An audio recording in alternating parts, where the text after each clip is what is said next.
I don't know. Maybe.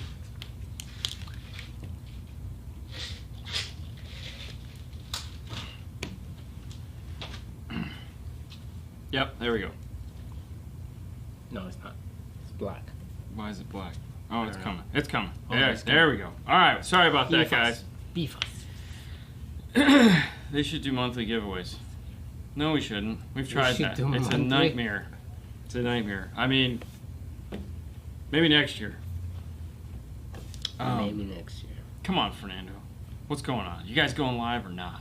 Hello, everyone, and welcome to Saturday. I hope everyone has had a spectacular week. Yeah. Saturdays are always fun. Saturday's like a rehearsal for Monday. You know, you just hope to make it through. Yeah. Kentucky in the house. What's up, DJ Fernando? What's up from Peru? Minnesota. 43 and sunny in Minnesota. Wow. Well, it's 43 and sunny? Oh, Jesus, screw that. That's ridiculous. Yeah, no, you guys, no thank you. Abraham's getting all excited. All right, we got a birthday shout out to do real quick. First off, before we get to this one, what's up, Jason? You know whose birthday it is. Today, for all you guys that follow the show or follow The Boring Life of Dean and Haley, today, Haley, my daughter of 21 years, turns 21 today. So this is a big day. June 13th is Haley's birthday. She's a frequent guest on the show. Yep. So as a dad, this is that day that it's like, oh my gosh, she's actually 21 years old. So I feel really old. How do you feel? Really? And hope she's going out with her friends tonight and has a good time. So let's all give her a big shout out. Now, with that being said, we have a big fan of the show. Happy birthday, Haley. Happy birthday, Haley, for sure. But with that being said, we're a big fan of the show. Yes. I feel like I'm reading from a script. That is also having a birthday tomorrow? Well, he wanted to call me tomorrow. He's having a birthday. He's going to have a birthday also. He's from Canada. Hey. And his name is Jesse Granier. That's wrong. Jesse, this one's for you. Happy birthday. Okay, we're good. Happy birthday. Thank you for being a fan. Thank you for watching, man. Ever again to do a birthday shout out. That's if you do, make sure you give us a phonetic way to say your voice. And Jesse is not the one, Jesse's friend. So Jesse's friend, thank you for saying, hey man. So Jesse, you have a wonderful birthday. Do all your cool things. He is a car audio guy, and we love the car audio guys. He's a salesman over there in Canada. So thank you for watching, man. Thank you for supporting the show, and happy birthday. Yeah. Getting blazing hot in Arizona, right? 80 and sunny in Bakersfield, California. Okay, when you guys say sunny, like hot sunny, because 40 is not sunny. 40 is sunny for them. I gotta tell you, man. California, that's... I mean, don't get me wrong. I love California, but when it was 114 in California, that was miserable. But it's still a little better than here. You need to do DSP that song. You need to DSP that song. Yeah, a little bit. I get it. Yeah. Hello guys, what subwoofer do you recommend? What's wrong? Oh, you just got water on my keyboard. Great. You just got water. I didn't get water. Okay. Recommend the Alpine R Series or the Audio Frog? I'm gonna go with the Audio Frog on that one. Yeah. And don't get me wrong, those are both great woofers, and you'd be proud to have both of them. Correct. No question about it. But for me personally, I've had enough of the R-type woofers in my lifetime. I'm cool. I'm down. I'm gonna go with the Audio Frog because I like to talk to Andy. 105 here in Tucson. Woo! That's damn, That's man. Hot. That's hot right there. Honestly, don't know what it is outside right now. It's been hot all day. It's been hot all week. But speaking of all week, this week, let's reflect back on. This week was the Honda Accord week. We didn't film any of it other than on Instagram. So if you follow us on Instagram, it's all on Instagram TV. So make sure you guys head over there and check out what we did. But today was a big week of morale, man. Oh my gosh. We started out with some Virtus and we ended with some hybrids. And I'm here to tell you, man, Fernando, what are your thoughts on the Morel speakers now that we've had them back to back and you've really got like now that I'm hearing it like constantly, it's just like really rethinking those K2s? Yeah. I would put the Morels in my car totally. No problem. Yeah. God, it was a beautiful week, man. Really, back to back really Morels. nice. All right. I don't know anybody in Minnesota, man. Sorry. I don't know, man. Okay. Fernando, how many subs do you have in your car? One. I got one sub right now. It's an 8-inch P2. That's it. Plenty for me. That's what I have. So, Newman, you need an oscilloscope, man. I'm gonna tell you right now. So all you guys that are like, you were asking questions that like you can easily use an oscilloscope with. This guy right here. All right, obviously you can pick up things like the Lumi. I don't even know if they make the Lumi anymore. There's like really, but if you've already got a digital multimeter, this right here is the DS211. This is on Dean and Fernando's tool drawer. It's got a nice little color screen in it. This is a one-channel oscilloscope, okay? It's like $67, okay? So, yeah, I get it. You don't want to buy a DD1. That's cool. Don't have to. But an oscilloscope will allow you to do a lot of different things. And for that amount of money, why wouldn't you not pick one up? That's so, right. And if you don't have a digital multimeter or you have a cheap digital multimeter, pick up a digital multimeter that like a Lumi style. There again, we have links to them in the DNF tool drawer. Pick one of those up so you get a digital multimeter and an oscilloscope all in one, and it'll make your life so much easier. All right. I have an update. The DSR1. Sorry, go ahead. Go ahead. The DSR1, if you turn the ignition off, then turn it back on, there's no sound. You unplug the power harness on the DSR1 and plug it back in, and it works until the ignition turns off. Any ideas?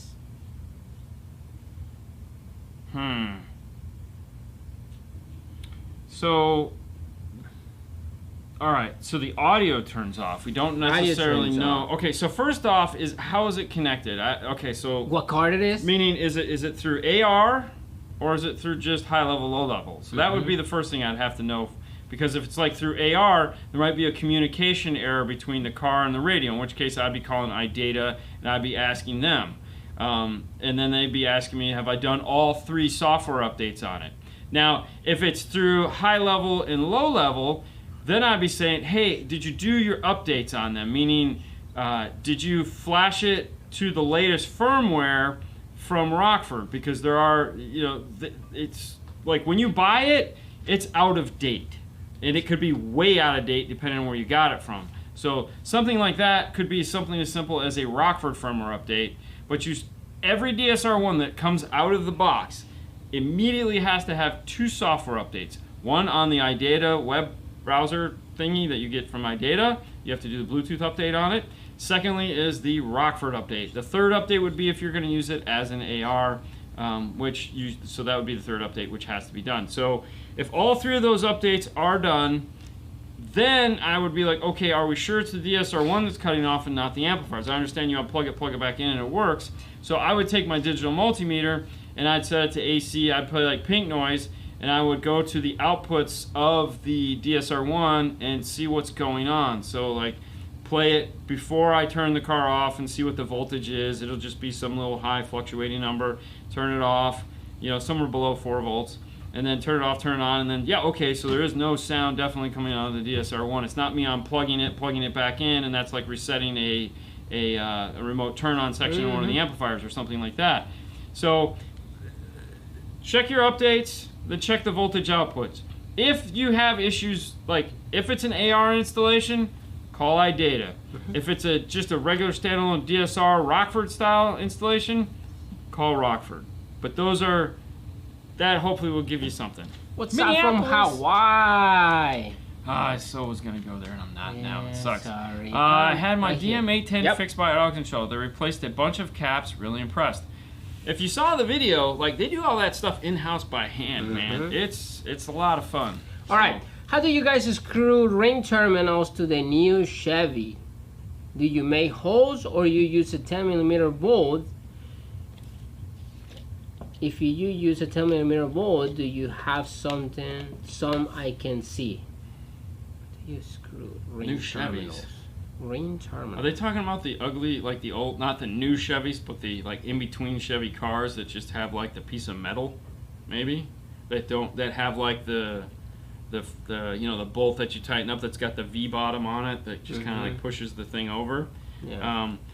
if it's that kind of one that has like the piece of metal there, then yes, what we do is we take that off, we do drill through it, and we put a 10mm bolt on it. We actually grind the whole thing like clean because it has the black like a paint. That's a Ford.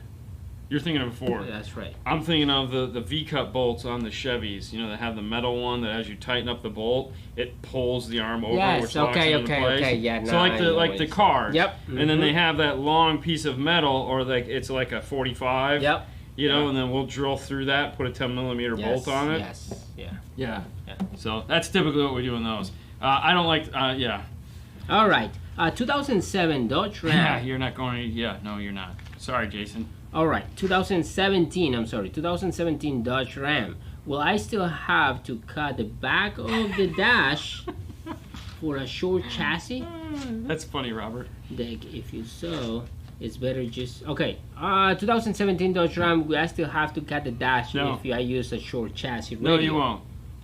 Just get a full-size deck? No, use the short chassis. You do not have to cut it. You don't have to do anything. It's super great. Like, we did do a video at one point that showed a short chassis radio going into a Ram. And so, yeah, you pick up the Kenwood, you pick up the Alpine, you pick up the Pioneer, skinny little radios. They'll go right in. You don't have to do anything. It's spectacular. So, yes, definitely do that. Hey, guys, should I run RCAs and my 4-gauge wire on the same side? I mean, if you can help it, no. If you have a quality product, it shouldn't matter.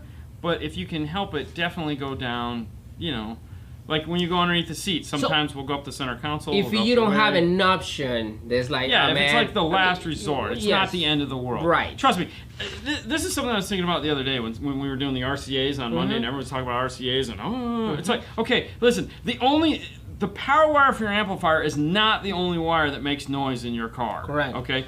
You know, when you're running along that, okay, all those wires have power going through them of some sort, and every one of them is going, bleed, bleed, bleed, bleed, okay? So it's like, I ran my RCAs down the passenger side, and I ran my power down the driver's, but I still have noise. Well, that's because you ran it next to the power harness. And it's funny because you say, okay, it's the power wire, but actually sometimes the ground is making the noise. Oh, there's all kinds of things that make noise. I mean, there could be a it's the kid behind it. There's a whole bunch of things in a car that can make noise, okay? That can radiate out noise to an RCA. That's why you just buy a good RCA. Oh, that's floor noise. That's a whole nother nightmare. But, yeah. There are boxes of noise. A car is a box of noise. You know, you set yourself up for the best success possible, you know, but... I mean, no. There's things making noise everywhere in the thing. Does the audio controls D6-1200 have the low generator built in? Are they needed on the F-150? So no, the low generators are not built into any of the audio control amplifiers as of right now. That's why they offer the AC-LGDs. The AC-LGDs are these things right here. Audio control. Are these guys right here, which are the load generators. They come in 3 different sizes, blue, green, and gray. Blue is the minimum Zobel network. That is what you will want for your F-150, is the AC-LGD2, or blues, okay? This would be for a Chrysler, Dodge, Maserati, all that. Okay, so we won't even get into that. But yes, you will need them for your Ford, and what it's doing in your Ford is it's not a load resistor in the sense that it's needed in order to wake the system up. It's needed in order to keep the system in check. Because if you don't put a small load in a Ford, what happens is that on the high frequency side, it just goes like, hey, like this, and then your tweeters go, no. No. All right. Recommendations for a downfire in 10. I have a 300 watts available, and now worry about the budget. What about the L7T? Hold on, before you say that. Robert Van Hoyt, thanks for stopping by. Robert Van Hoyt! Thank you. Okay, go ahead. What was it? Go one more time. All right. Downfire box. Yes. 300 watts. What's the question? What do you recommend? For a downfire box? The L7... The L7T? The L7T. I mean, a comp RT... No, it would... L7T needs more than 300 watts. Okay. Because, I mean, we got 500 watts going to them, and they're just like... A 10? No, yeah, 10. The motor structure is the same, 10, 12, but they still handle about the same amount of power. Comp RT would be as good as you're going to get on that 300 watts. And that would be fine, though. You could do a Comp RT. You could do a the entry level JL if you really wanted. You could get into the MX shallow mount guy there, which you guys will learn more about next week. Yeah. Rockford. You could probably do a P3. That'd be the minimal amount of power needed for a P3, but I wouldn't. I don't think I mean, like I said, that'd be a minimal amount of power needed for that. But I would still do the kicker. Okay. $20. Did you All right. get that one? Which $20? one? Oh, no, I'm going. You... I just have to read this one. Okay. The DSR-1. DSR-1. The DSR-1 that we're talking about, yes. It's a Sony system. It's a 2017 F350. And he connected high level. Why would it be? It's a Sony system with a DSR-1 high level. That should be AR. That should be AR. That should be an AR system. Like, you should have got the T-harness to go AR into that, not high level. If it's a Sony system, there's something wrong here. Because, no, a Sony system, you would have gone AR, and that would be line level, and you would have programmed it. Because, yeah, there's no reason. It's a 4-channel output. It's a Sony system. Sonys have 10 channels of output, so you'd have to go AR. There's no other... Yeah. Either way, it's... All right. I mean, it would have to be AR, and it might be a confusion there. But if it is high level, there's no way it could be high level. You have 4 channels, and it's a Sony. That's not enough. So if it's AR, then I would call iData on Monday. All right. Okay. eCorletto 46. Probably I said it wrong, but $20. Thank you, man. From eCorletto 46. Great stuff. I need 2 USBs on the JK using X409. One port, looking to keep the original glove box location and adding a second HDMI USB port at the cigarette lighter. Do I just use the USB splitter, 1 mil or 2 mils behind the unit? No, it's not gonna work. You can't split out a USB. So when you have a radio and it has a single USB output, that's it. That is all you're gonna get. You can't split it off. You can't put it in a hub. You can't do anything with it. It is made that way specifically because they're only paying for that feature built into that radio. So if you need 600 USBs, it ain't happening. You get the 1. That's all you get. Now, if there's 2 on the radio, it will still only be 2. Now, if you need more USBs to do more things, that's not going to happen. No. If you just want to charge your phone, PAC or iSimple, I think it's iSimple, which is Amp Global, makes USB chargers, which means you can, like, if you have a dual USB, and you can have one, like, in the Jeep. One is factory. I think one is charge and one is for the radio. You can still do that. Yeah. iData doesn't offer... No, data. Oh, I said data. One for charger, one for data. So, I mean, you can get the iSimple that is a charger and to go into factory spots. Right. But you can't wire them off and make them more, unfortunately. As far as HDMI goes, the same is true with HDMI. You really can't bring in a splitter or a hub or anything like that. Yeah, no. So... Now, if you need like a flush mount USB HDMI, PAC does offer that. Yeah. So you can find that at PAC. It's like the PAC HDMI USB 1 or some. Thank you, David Monroe. Thank you, man, for the $10. You're the #1 fan. I used to have them here, but PAC does make a bunch of those, so you can go to their site and check out those. Yeah. In the catalog section. If you go to pac-audio.com, at the top there's a catalog, a PAC catalog. That's the easiest place to find stuff like that, is just go to the catalog. But they do make, you can pull out the cigarette lighter and put this in place, and it'll screw right in. Sorry, man. But that's it. Because a lot of times what we'll do is, we'll get that, and then we'll get the iSimple charger, and there again, you can get the iSimple catalogs, iSimple.com, and we'll make that a charger, so that if you're doing the HDMI thing, like with an iPhone, and you need to charge the phone, the whole thing. So. Hey Dean, been watching the Warren Live. Good stuff. Oh, thank you. All right. What's a good set of RCAs to run from front to rear that's affordable? Check out the Stinger 4000.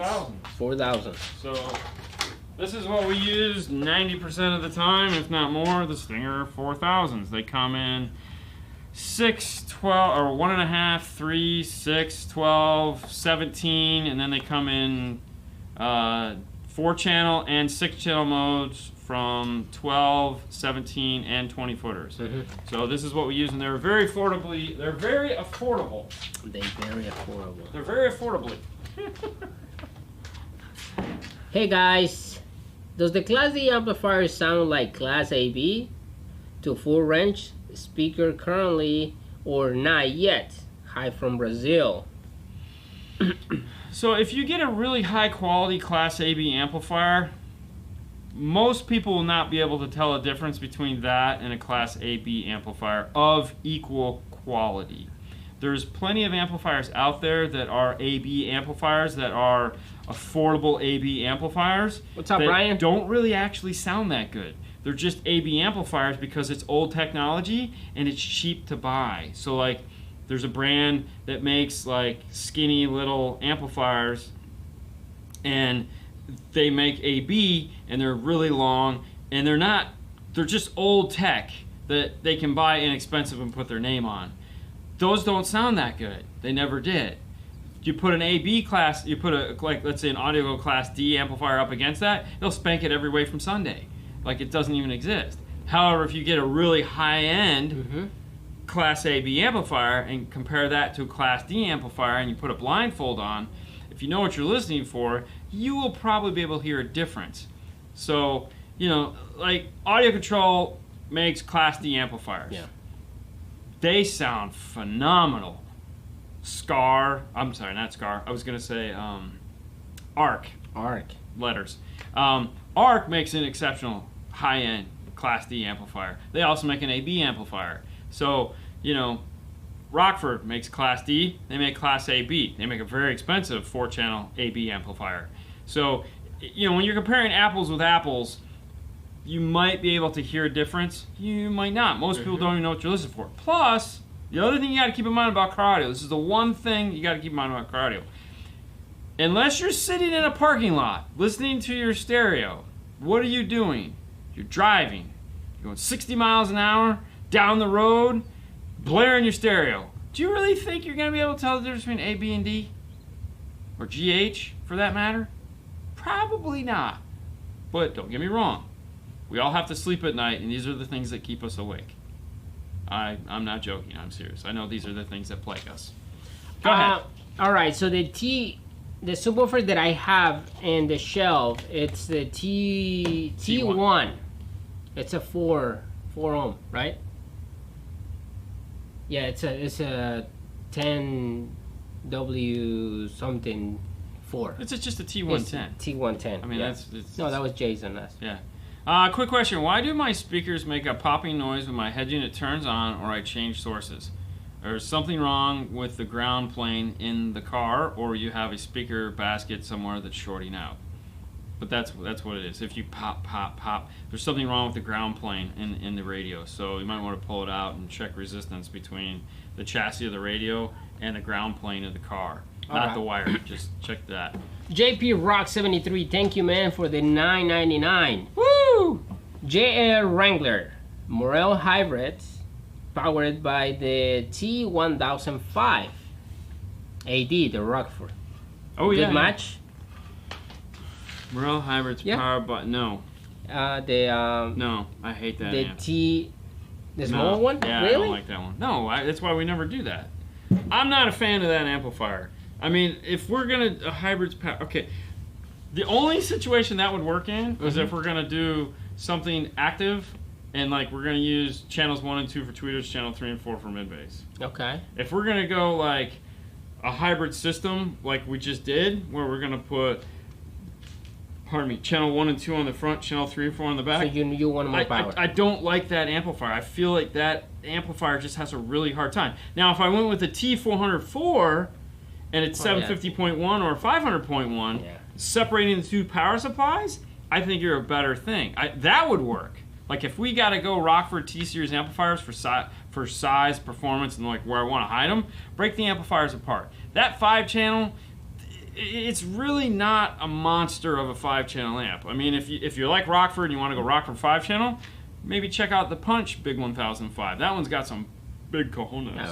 Where are you gonna put it? But where are you gonna put it? I totally understand. So if we're going for size and we're going for performance, maybe break those up. If you have the budget, which I'm assuming you may also want to think about going with just the 402. I'm sorry, yeah, the 402 on those by themselves. Like if you're going to run them with the passive crossovers, the 402 on a set of components, and then a 402 on the rear, or But I'm just not a fan of that 5-channel. Never have been. Don't get me wrong. We put them in certain situations. It's nice. It's great. It does its thing. But with that high end of a speaker, no, you're not going to be happy. Are you planning to collaborate with Big D, a Hi-Fi Vega? Actually, no, anyone. Are you planning to do something like that? I mean, right now, no one's planning on doing anything other than talking on the phone or doing a webcast. I mean, it's hard to get out and do things right now, as everyone is well aware of. The idea was to meet up with everybody at SEMA. However, SEMA is looking to be a pretty bleak thing. Like, there's no question. I think SEMA is going to happen, but like the vendors we're talking to that we would go to see aren't going to be there. So if they're not going to be there, there's really no reason for us to go. So, this year has just turned into the big suck, as everyone is well aware of. So it might be next year before something happens. But, I mean, at some point, yes, we would love to. I'd love to hang out with those guys and make cool content. But it's just a matter of, right now, the world sucks. All right, Christian Harris, $4.99. Thank you, man. I have a 1996 F-150 and the radio won't turn on. I pull the adapter out and rewire and nothing. No blown fuses.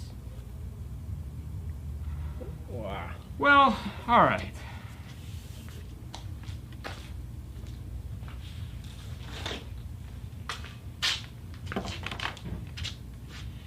This is a digital multimeter. This is the magic tool that we use in 12 volts to do things that to help us see what wiring is doing. You have to have one of these, a minimum of one of these, to do anything in a car. Whether you're a car stereo installer or a technician that works on cars, you have to have a digital multimeter. All right.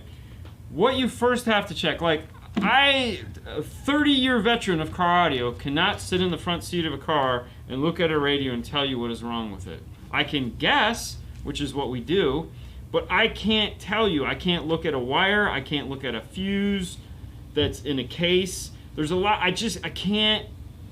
So what I do is I take my digital multimeter and I put it to DC, which is the line with the dots beneath it.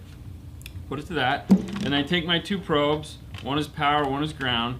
I pull out the plug on the back of the radio. I put this to ground, some piece of metal somewhere in the car. And then I test the yellow wire first because that's constant 12 volts. I want to see if I have that. If I don't have that, then I turn the car on and I check the red wire. If I don't have that, then I go and I make sure I actually found a good ground and maybe use the black wire on the radio. But I prefer not to use that because that could be what's bad. Okay? So I move my ground around. Now if I put this into a good ground, I go back to check my yellow. If I have 12 volts, and then I check my red, and I have 12 volts, that means there's something wrong with the radio itself, okay? Now, okay, back up one note. Then I go and I check my ground, okay, and make sure I have ground. I check ground at the plug, meaning the black wire, see if it still says I have 12 volts. And then I also check the chassis of the radio, meaning the big silver case that the radio has around it. I'm checking that for ground, because just because there's ground coming into there might be a break in the ground plane. That whole metal basket on the radio is the ground, so I'm checking that. If I checked all those things and I have 12 volts or 13 or whatever coming into the radio and everything's doing what it's supposed to do, then I know my radio must be bad. I will do one more thing. I will take the radio out of the car, I will take the harness out of the car, and I will go onto our test bench and I will test it on our test bench just to make sure, but that's it. That's all you can do. All right. What kind of brands that I like car audio? I like a lot, yes. Oh, go. I mean, just whatever we work with, you know. I learned is like it's a tool. But personally, me, I have a focal. I have focals in there that I want to put in my car. All right, well, let me ask you this. Let's make this more fun. Okay. What brand that we don't have access to would We'd you love like to. would you like to have? Like, if I could get on the phone tomorrow and call up a manufacturer and get us something to play with, what would that be? Like, I really don't have one off the top of my head. Audio Frog. That's it. But we've kind of played with them though. No, I know, but that's it. That's all you got? Like, Yeah. nothing I mean- else. There's no other brand that you'd just be like, man, it'd be cool if we could get our hands on that. It doesn't have to be realistic. Ground Zero. We have that The though. new. You're killing me here. I mean, it's nothing like. Oh my God, that's what I want. So basically, what you're saying is you've already You been know able what? to No, play with most Blam. of it. Blam. Blam. Okay, good answer. Blam. Blam. Blam. Okay, Yeah. I concur with that because Helix. I would like. I have Blam. I'm gonna stick with Blam because I would like to be able to hear, like. I like we what, talk about like we Yeah. don't a specific just a speaker. No, I just would talk wanna about hear like Blam amplifiers and everything. No, I would want to like, hear their speakers. I'd like to hear the Blam speakers Yeah. because I'd like to hear his idea that he had where he's like, no, definitely not that one. Definitely not that one. Which one? I got nothing against them, but it's not on my list of like bucket list of brands I'd like to play with. Actually, he said that. What kind of lasers do you have? I have the Glowforge Plus. It is the Plus. Yeah, It is the Plus. Shut up. Mine would be Audio Frog. And don't get me wrong, I love Audio Frog, and I would definitely take Audio Frog. I'd play with it, but I just want something outside of the norm. Illusion is nice too. But I think I like your Def Bounce answer. I'm gonna stick with Def Bounce. JL, JB, DB Drive, maybe. There again, all those very vanilla, and we played with all of them. Yeah, I know. Illusion makes a really nice set of speakers. Illusion. Really, but there again, it's Raven. no, it's just a subs? woofer. Woofer doesn't do anything. It's blame the company with different sound profiles. Exactly, Yeah. and that's why that intrigues me. Being able to meet the guy, first off, meeting the guy and meeting the guy from France, the That was owner of the pretty cool. company, That was was pretty extremely cool. Mhm. And having him explain to all of us, because we were all there, the difference between it, I thought was a brilliant idea, and I like it. So for those of you guys that aren't familiar with Blam, it's a speaker manufacturer from France, and the idea is that like every speaker manufacturer takes a sound signature and just kind of stretches it out through the line, and that it's like, we're going to do this, like we're going to have this type tweeter, this type of mid-range, and then they go good, better, best. All right. He didn't want to do that. He said, you know what, screw that. I'm going to make a set of speakers this price point, and each one is going to have a unique sound signature. So depending on, like when we always go, if you buy Focal for this, you buy Morel for that, you buy Audison for this, you buy Audio Frog for that, Kenwoods do this really well. No. Blam, it's like, what kind of music do you listen to? Okay, well you want this version of the Blam speaker. It's got this type of tweeter, this type of mid, it's made to sound good with that. What type? Oh, you like this. Well, you want this one that does that. I think that's a really cool idea. And that's why I'd like to be like, okay, here's 3 pairs of $600 speakers. Ooh, yeah, okay. All right. Kircom, $10. Thank you so much. I'm gonna say your last name, but probably gonna say it wrong. I always. It's okay. Thanks for your hard work of putting these videos together. Many don't understand what it's like to film and edit. Your work is much appreciated. Thank you. No, thank you for appreciating the work that he does. We could go through all the headaches it is to edit, but we all know it's not the most glorious thing in the world. Thank you. I enjoy it. It's what it is. No, I was just, because we always get the guys that are, the videos are too short. Oh, the videos aren't long enough. It's like, you know what? Hey. And like he said, you don't know why. It's not the easiest thing to do to put these things together and do it. It's a labor of love, and we do it because it's fun. And we've created this monster, and you guys have come along, and because of you being, the supporters, we keep doing it. But sometimes it is very disheartening when it's like, it's 2:30 in the morning, you just finished putting out together this 10-minute video, and you've been at it for hours, and then the first comment is, oh, another 10-minute video. It's like I'm glad you're watching, but dude, like, you have a life I don't. Okay? And keep your comments to yourself. Arturo! Are you guys going to OTS tomorrow for their show? So tomorrow's actually officially Haley's birthday. Yeah, they're doing it's been a year since we shot that. So I don't know if I'll be able to make it. I might be able to make it in the morning. I might just drive around just to see what they Yeah, I told Will that I would try to come really? by. Yeah, but then I forgot it was Haley's birthday. How do you forget your... Because I get we get 1 day, and it's like we have to do everything in this 1 day. So it's like, so if I get home tonight, I go for a run, I go to bed at like 10 o'clock, I get up tomorrow at like 7 in the morning, I go for another run, and then like they start registration opens at 9, so I get there at like 10, I stay there till like 11:30. Haley should just be getting up between 11:30 and noon. Okay. So I could do that. Like, there's a world in which that could possibly happen, and if it does, I'd like to go because you know it's fun to walk around and listen to this. All right. Wait, it's fun to listen to this. I don't hear nothing. Exactly, because it's sound quality. Those guys never play their stuff. What is the Metro Power number for 2019 Accord? You know, the premium sound system. I didn't have time. All right, I'm gonna try to look it up while you're reading the next question from JP Rock 73. JP, I'm trying to. That's all right. 99 again. Thank you, man.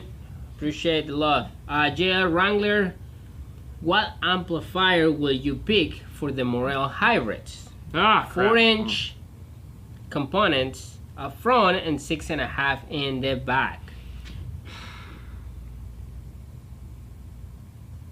Okay. So, like he said, if you like the Rockford, you can go with the 404, go active in the front, and go with the two. Will you pick the 4-channel? What are we trying? We're doing hybrids? Yes. I mean, we did the hybrids this week, and we did no, but like if he liked the Rockford, because he was thinking about the Rockford, or what kind of amplifier will you pick? Okay, their site is driving me crazy, but if you go to metroonline.com, as you see this thing scrolling across the top, they have the new product catalog. If you tap on that, it's in there. Yeah. All right, if I'm going to go Rockford, and I'm going to go hybrid, am I going to go active or passive? Does it say that? No, then. All right, so I'm just going to go passive. I'm assuming to go passive. Okay. All right, and I have to go mini T's because it's going in something like a truck where it's like I have no room. It's a JR Wrangler. I would like to do a T400, T402 on the front, T402 on the rear, and a 750.1. Okay. T402? Two T402s and a 750.1. Okay. Okay, because I'm going to do... Now, if I'm going to go active, then I'm going to do a 404 and a 402. Yeah. Because I'm going to take my 402 mid-bass, 404 tweeter, rear, 750.1 sub. The same scenario we always try to do when it's like... And that's a very common system that we try to put together for everyone. It's like... Will you do 402 for the mid-bass and the 404 for the tweeters and rears? I'll do it even one better. I'll keep it at 2 amps. Okay, because I don't know what I'm going to do for a sub, but if I only need like 300 watts for a sub or 400 watts for a sub, it's not 500 watts. I don't care what they say. I would do a 402 for my mid-bass, and I'd do the 1005 for tweeter, mid, and tweeter, sub. Rear, sub. Yeah. So it's a totally doable thing. Don't get me wrong. You guys know we love the mini T's. Now pick another amplifier real quick. To do that with? Yes. I'm going to do my audio control 5-channel, just like we just did. I'm going to do a D 4.800 and an LC 1.800. I know it works. I know it sounds great. I just did it like I would do that 3 days ago. I was like, holy God, this is freaking amazing. Yeah. Are there other... But there again, there's always stuff to choose from. That's just what's popping in my head right now. Depends on how much you want to spend on the amp kits.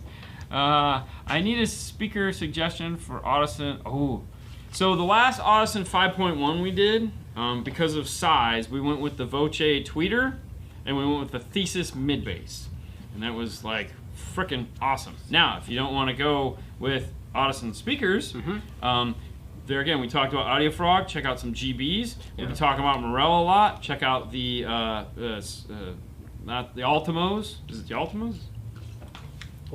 For put on a 5.1. No, the hybrids. Elates. Check out the Elates. Oh. Check out some Elates. I'm sorry. Ooh, check out some Elates. The Elates are really nice. Oh, we're gonna put those. But yeah, there's plenty of stuff. Tweeter on channel 1 and 2, mid bass on 3 and 4, subwoofer on 5.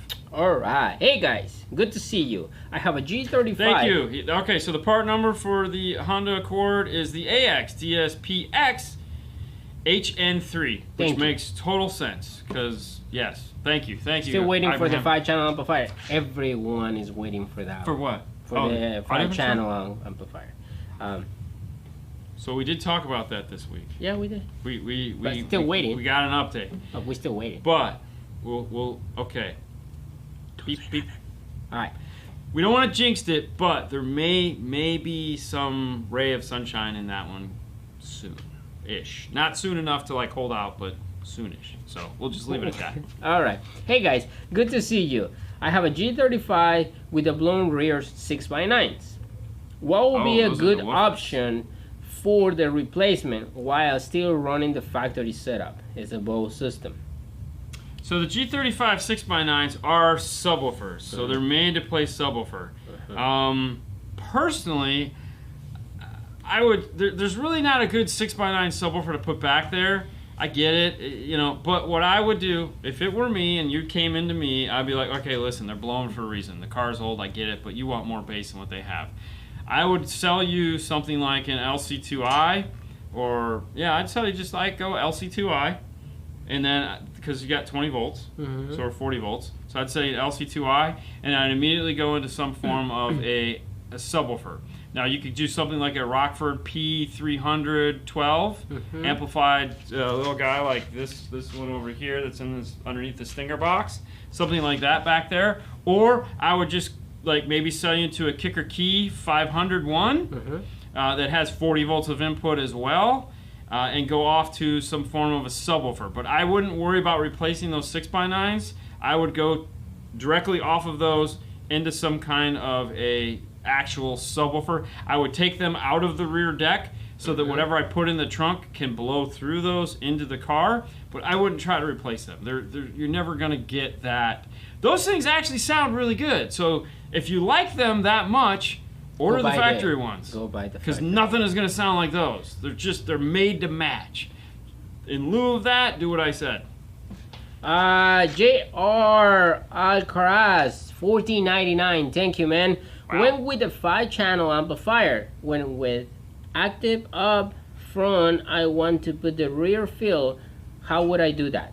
If it went with an active 5-channel amplifier, you'd add in a small amplifier. A 2-channel amplifier. Small 2-channel amplifier. As we know, on this show, we've talked about many small 2-channel amplifiers. Just many of small amplifiers. Stinger makes a great 2.300. Audio Control makes the ACM 2.300. Yep, yeah, that's right. There's a lot of small 2-channel amplifiers that you can just pop in there, or just don't even worry about the rear fill altogether. Or if, well, there's lots of options here. If you check out the video, we just did part 4, I think it was, on the Porsche video. Pardon me. We kind of talked about how you could do it using the deck power. We explained how that all worked in that particular car. So one of those options would be spectacular. All right, I have Michael Brown, $4.99. Thank you. Dang. I'm thinking about getting an enclosure for a frostbite enclosures. Perfect. I have a 18-round crew cab. What will be performing better, 2 8s ported or 2 10s ported? 10s. 10s, bigger Go magnet. 10s. Listen, man, 8s are fun. He's got an 8 in his car, but it's in a box. Yeah. Like that you could bury a cat in. I mean, or a small puppy. Oh no, it's big. It's the a box big is box. big. It's like, you know. So I had this conversation with a guy today. He's like, I want to do the 4.8s, and I'm like, awesome, because everybody in the internet wants to put 4.8s in their pickup truck. What kind of 4.8s do you want to do? Some Sundowns, some Scars, some big magnet woofers. What's it? BAMs, big ass magnets. You got some BAM, BAM. You know, bam, bam, bam. You know, no, I want to do these smaller ones. It's like, okay, not going to be the same effect. Let's go with 2 10s and this and yeah, do that. Oh, okay, that sounds better. I like that too. So definitely, 8s are fun, and if you know you don't really like bass, go with that. However, one of the common things I had, one of the guys that drove in this week, he goes, I just did what you said. The JLW6 that we put in. Because I said, why did you get this big woofer? And he goes, And he goes, well, like you always say, it's better to have it and turn it down than to not have it and turn it up. Definitely. So, Definitely. there you go. All right, let's Take catch my own up advice. with DJ 40. Okay. Okay, $4.99. Thank you, my friend. Hey guys, how can I make my ported box more punchy? I have a 2-kicker CVRs 10s. The box is 1.8 cubic feet. Ported length is 30 inches. 30 inches long and 2.5 inches wide. I mean, if you're looking to get more punchy, I'm gonna answer this with this question here. David was asking, is the in-dash epicenter worth buying for the SPL meter and hang my original epicenter on the wall? Asked the question many times. Hope you see it this one.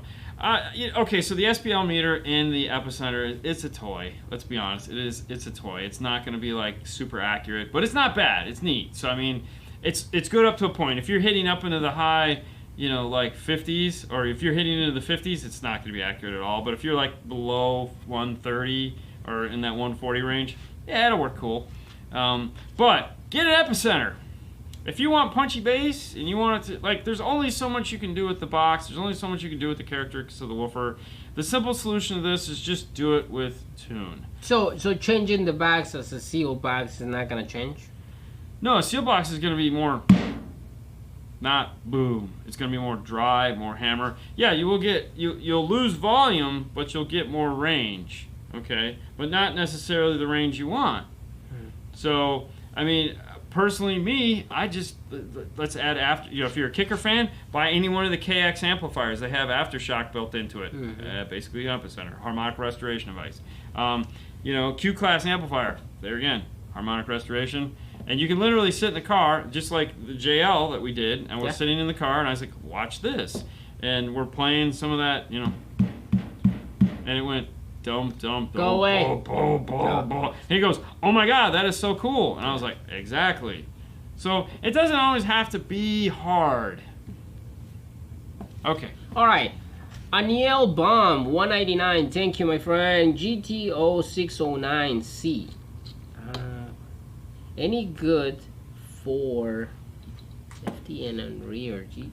So those are the GT. Okay. 629 for F and T JBL. Front JBL brands. So that's a JBL brand. Yeah, GTO is a JBL. I mean, okay, listen, JBL? man. JBL, Infinity, those are great speakers. All right, they're wonderful. They make great products. There's nothing wrong with any of the products they make. They're all great products. If you can get your hands on them, and by all means, they will not disappoint. We just don't do a lot with them because we just don't do a lot with them. I mean, I know we only have so much room, but no, those are great products. El Fernandez, 1999. Thank you, my friend. Install the radio. Don't forget stuff. Oh, I always forget stuff.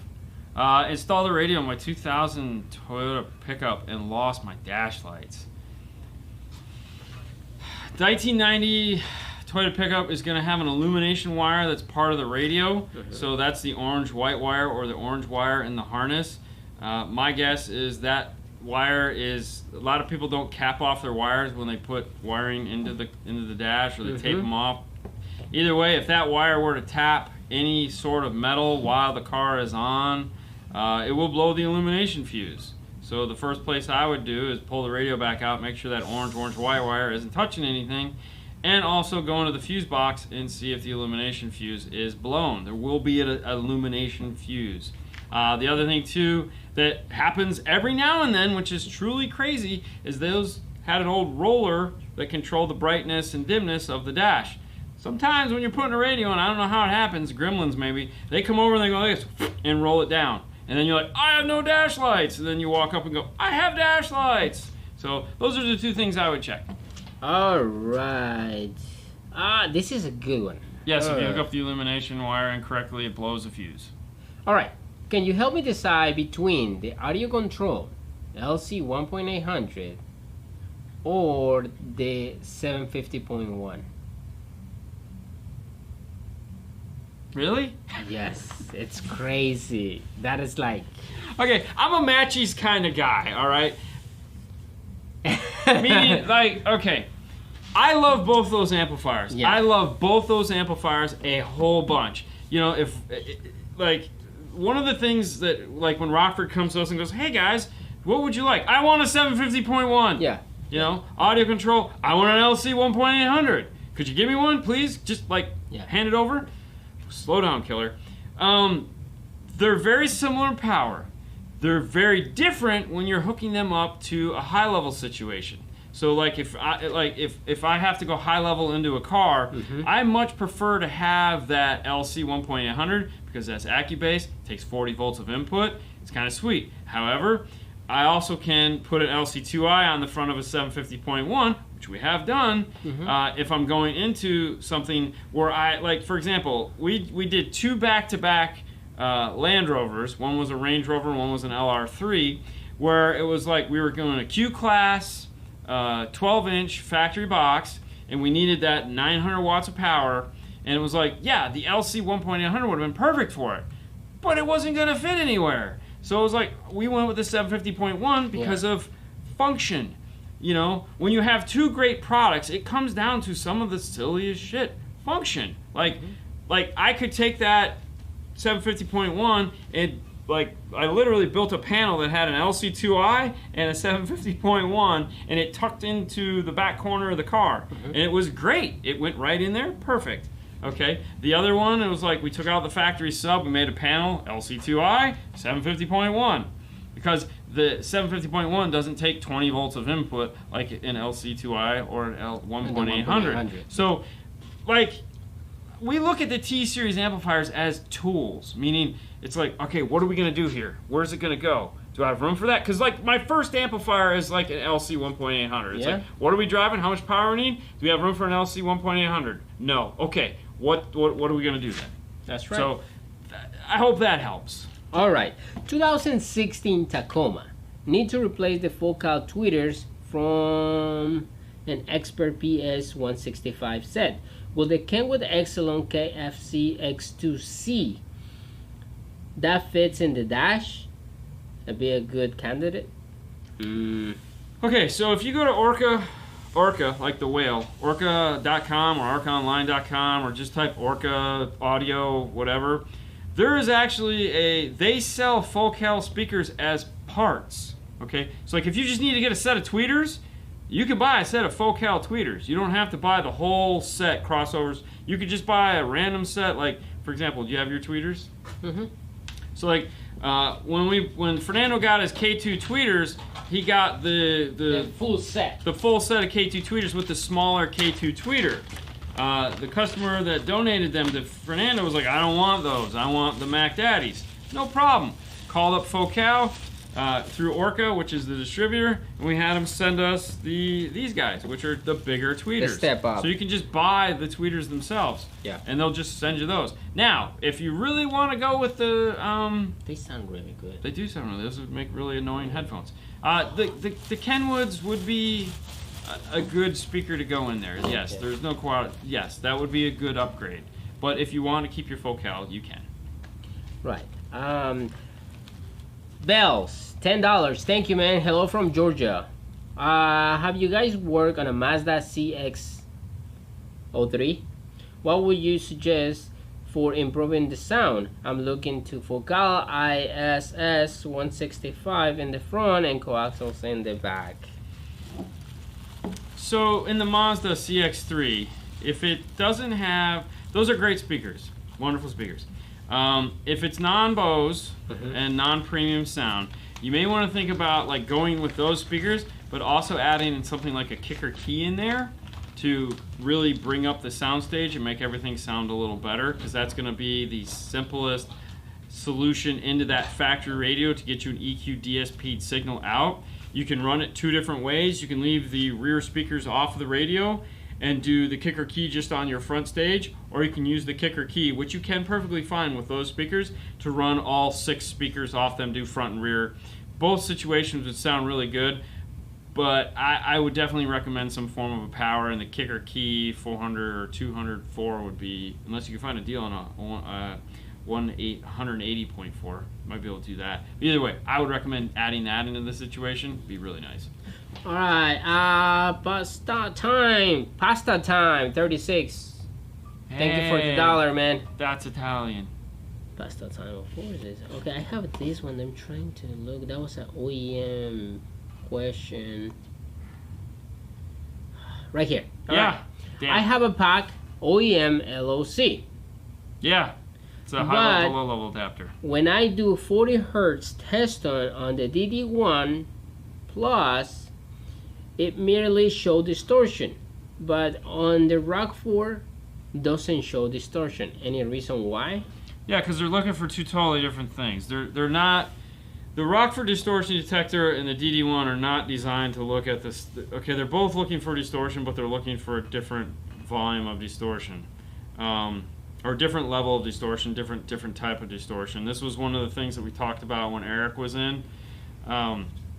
So yeah, they're not all distortion detectors are built the same, and even they're just not the same circuit. Definitely not a big fan of that particular high level to low level adapter, or no, that might be the I don't remember which one that is. Either way, they should be really close, like within of each other.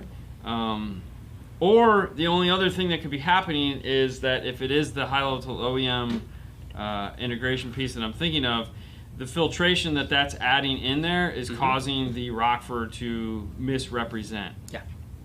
All right. Rule, have you worked on the Chrysler Pacifica minivan? Versus distortion. Exactly. No, we haven't. Have you? No, I haven't. Really? The new one? No. Not the new one. I mean, have you worked on a Chrysler Pacifica minivan? No. Period. No, because that's the new one. The old one is the little SUV thing. But no, we haven't worked on the new Chrysler Pacifica. Installing new speakers tomorrow. Came with Exelon 6x9s, 3.5 in the front, and Kicker CS in the back. Yeah, that'll work. Yeah. Jason said, gotta go. Jason's right, though. It's been an hour. Yeah, it's been an hour. What's more important, the amplifier or the speakers when spending? Power. Power is key. But you have to, okay. It goes by hand. I mean, power is key, okay? But it all kind of has to be like this circle of life type thing. Like, for example, you're not going to go out and buy a Voce 5.1 and then put a set of Kicker CS speakers on it. It just doesn't work. You kind of it all has to balance out. So when you're designing a system, you know, you're not buying Kicker Q class and CS power. I mean, you may, but you're not going to do that. So it all has to. You're not going to buy one thing that's like this and one thing that's like that. So you just kind of want them all to be kind of towards the center. So shop like that. I mean, the thing that sucks about car audio is that it's like buying popcorn at a movie theater. You find one set of speakers, let's say it's $150, okay? To go up to the next set of speakers that's a little bit better is like $175. Then you're at $200. Then you're at $300. You find an amp for $200. Well, you get a little bit more of this for $50. And then you get a little bit more of that for another $25. Next thing you know, yeah, you're way out of budget, and you're like, what happened? It's like, so dial it back a little bit and just kind of like keep everything in check. So like if you're building a system, Kenwood is what's popping in my head right now. Kenwood makes the 801.5 and they're making the 901.5. Both of them are exceptional amplifiers, but they're about little less than double the price point between the two. All right, so you're at like $270 and you're like $450-ish. All right, there again, I'm guessing because I'm not a numbers guy.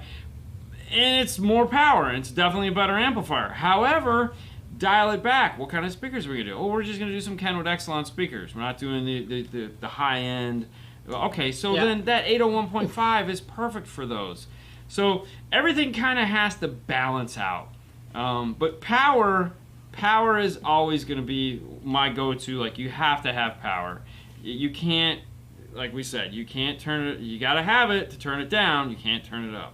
So good power, and there again, if you like that guy, like the trickle down effect, like you if you're taking going pee at the top of the mountain and the water falls down and you're the guy at the bottom of the mountain, you got to get pee on your face.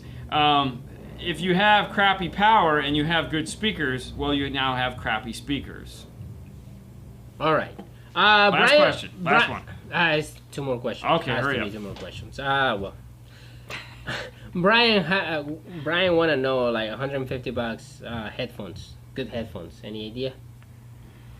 Oh God, I have no idea. Man, I should put up a headphone page. So Zeos Pantera. Go on to YouTube and look up Zeos, or just type in Zeos Pantera headphone reviews. That's the guy I go to. Companies that Sennheiser makes great headphones, and there's a bunch of the 5 series headphones that are in that $150 price range, open backed and closed back. If you're gonna be all alone listening to your headphones, go for open back. If you can get a planar driver as opposed to a conventional driver, strongly recommend it. But there's plenty of really good headphones for $150 that you can get into. All right, girl power, $25. Thank you so much. Dang. I have a 2018 GMC Terrain SLT non-Bose speakers. Do you know rear speakers wires harness location, because front speakers wire found passenger side? Yeah. Under the dash radio module, which working the LC7i6 channel. Okay, hold on. Terrain SLT non-Bose speakers. Do you know rear speaker wire harness location, because front speaker wire found passenger side underneath the dash radio module? All right, so here's the deal. They're all in the same plug. She's got a brand new 2018 GMC. prototypes. Yeah. Who doesn't like prototype harness? So on your new module, on your new GMC, you should have goofy ass square plugs that look something like this. All right. And if they should be square like this. What they did is they put 7 wires in one harness and 1 wire in the other. So the rear speaker, 1 wire is in the oddball harness. So like you should be able to find the fronts in like 1 rear, and then there's no other, because the other, like the positive and negative is in the second harness. That should be it. There won't be, like if you find the main radio harness, there won't be another harness. There won't be like another brain mock somewhere for the rear speakers. GM always keeps all their wiring in the same, especially if you can tone like out to the speakers, then it's definitely there. It's just, if it looks like this, these 2 little stupid squares, 7 on 1, and there's no reason for it. They just wanted to screw with us. All right. But everything is in there. Everything is there. It's just not there. All right, Moises L. She dropped $20. Thank you. These are going to be the prototypes for those. Yeah. So what I was trying to do, so yeah, here it is. I found what I was looking for. So if you look at this, it's like this All is the way in the top. This is the one here for the main speaker harness. So like closer. you see the whites, and you see the purple, and then you see the gray here, but you only see this one little green, because that one little negative green is on this harness, which is that one right there. So they should look like this, because these are going to be the harnesses for your car once they become available. These are not available. But right now? They're not available. All right. Like I say, Moises L. Sorry, go ahead. He dropped $20. Thank you. Hello. When I get in the car in the morning, the driver's front are louder than the rest. Oh. It fixes itself after a few minutes. Any idea why? Oh, God.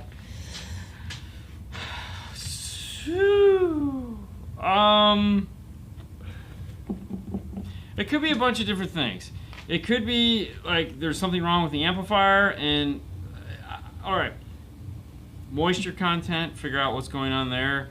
Is it just the radio that's doing it? Could be something wrong with that. I would need to know more information about the car, meaning are there outboard amplifiers? Is it just the radio? And we're running out of time, so we won't be able to get back to that. So definitely, let's talk that next week. Let's talk that one. If we're friends on Facebook, send me like a DM on Facebook, and I'll see what I can come up with. Yeah. Might not be till next week, because I honestly don't look at any of this. Like when we leave here, that's what I'm saying. I don't touch my phone again till Monday. So like I apologize. Yeah. But yeah, I mean, next week. Gary Biggs still exists. He's still around. Actually, he's at Gary Biggs. That's the cool audio control thing. He's still I think he's still in California. Anyways, yeah, I think so. I'm just trying to think what I can have you check. But like if there's an amplifier, that's a tough one. There's something that needs to get warmer, and it's not doing that, or there's a short somewhere and it's waiting for something to move. That is so strange. Oof, yeah. But it's not. You don't think like an RCA? Well, no, because it needs something is needing to heat up. So there's definitely a problem somewhere. It's just a matter of whether it's coming from the radio or it's coming from the speakers. Try this. If you have outboard amplifiers, which I'm assuming you do, switch your front and rears. So that first thing, when you have strange problems like this, like move your fronts to the rears, rears to the front. And either do it through the RCAs or do it through the speakers. So what you're going to end up doing eventually is both. So like immediately you're just going to switch the two speaker wire outputs, and then eventually you'll put those back to normal and you'll switch the RCA outputs. See if it moves. That way we can kind of know more information about what's actually going on. All right, read the last one. All right, last one. Mr. Timmy, GT, $10. Thank you. Hey guys, I have an 8-gauge wire power in my Rockford P312. Could I tap the wire to power my kicker key 200.4? I believe both would put less than 50 amp total. Technically, yes, you'll be okay to do it. Would I ever do that? No, God no. You really only need like a 12 gauge or a 10 gauge to run a kicker key. Yes, it would all like but no, don't. For God, please don't. Just you can get a 10 gauge wire kit like super cheap. Just pick one of those up and run that. I get it, but no, don't. And honestly, I think the kicker key needs like a 12 gauge wire. It's like $5 worth of wire. Yeah. So just run its own wire. I know you could put a distribution block, do all that. Don't. Just don't. Yeah. We would there's not a scenario that we would ever do that. No. Never. No. Even for Alpine, for any, it's like we would never do that. Yeah. And like I said, you could. But don't do that. Just run the little wire for that amp and call it a day. All right, guys, listen, that's it for the show. It's Saturday night, and I don't feel like fighting. I'm gonna go running. So you guys, listen, have a great rest of your weekend. Monday we'll be back on Facebook at 6:30, like the regular show, like we always do. Nothing new happening there, other than we're just gonna answer a bunch of questions, and have fun, sit down in some chairs, and kick back. Yeah. But for you guys, it's Saturday night. The bars are starting to open. We can all have fun. So don't do anything stupid. Arrive alive. And if you're out drinking anywhere in Florida, don't drive home because, like, you know, Haley's out tonight doing stuff, so we don't need anything, all right? It's 21. She doesn't drink, though, so we're thank God. Anyways. Yeah. Actually. Teespring.com/store/5stars is a place you can get cool shirts like this for the Clean Wire Club, which is a club you can join. It's free. It's on Facebook. You get to see cool pictures of cool wiring, and if you do cool wiring, you can put them up there so that everyone can see it. If it's really cool wiring, then your picture gets to be the new header of the page for a week, which Fernando, of course, is taking care of, and he's going to start putting that up this week. So make sure you check out whoever won. I don't know yet. It's all him, so don't ask me. Teespring, or we did the Teespring. DNF Tool Drawer is a place you can go and find all the cool tools that we use on our installations, such as polarity, oscilloscopes, all that fun stuff is up there for you guys to find. Patreon is a place you can go to support the show. Don't forget, follow Dean and Fernando Car Stereo Clips. That's the other YouTube channel. I know I haven't put anything up in like a week and a half, 2 weeks, but don't worry, that's all getting ready to change here soon. So big things are happening. Big things are happening. I don't know. You know, the small things, that there are big things. Bye, guys. Have a good weekend, guys.